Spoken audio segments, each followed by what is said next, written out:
දන්නවද අපි ටික ටික වයසට යනකොට අපි හිතන විදිහ සම්පූර්ණයෙන්ම වෙනස් වෙනවා. මොකද දැන් මං හරි ආසයි ලේසියෙන්ම පරාජය වෙලා අයින් වෙන්න.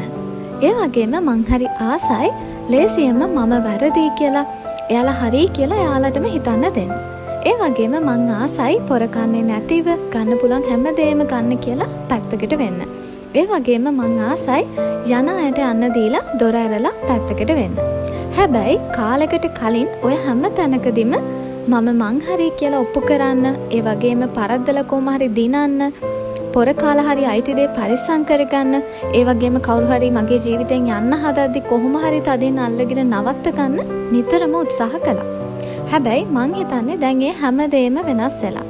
ඔය හැමදේටමත් වඩා මට වටින්නේ මගේ මානසික නිදහස. ඒ වගේම මගේ මානසික සාමය. ඉතින් එතනින් එහාට රණ්ඩු කරලා ඔප්පු කරලා නවත්තගෙන මට රැක ගන්න දෙයක් නැහැ. ඒ වගේම ජීවිතේ හැමදේම ලැබෙන එක නෙවෙයි සතුට කියන්නේ කියලා මම තේරුම් අරගෙන තියෙනවා. අහිමි වෙන එකත් වාසනාවක් වෙන අවස්ථා මේ ලෝකේ ඕන තරම් තියෙනවා. අපිට ජීවිතේ සමහර දේවල් නැති වෙන්නේ අපේම හොඳට. ඒ වගේම ජීවිතේ සමහර අවස්ථා නැති වෙන්නේ අපේම හොඳට. ඒ වගේම ජීවිතේ සමහර මිනිස්සු මග හැරෙන්නේ අපේම හොඳට. ඉතින් නොලැබෙන මග හැරෙන අහිමි වෙන තැන්වලදී දරා ගන්න හරි අමාරුයි වගේ දැනුණට ටික කාලෙකදී අපි තේරුම් ගන්නවා ඒකේ හැමුණ එක හොඳයි කියලා.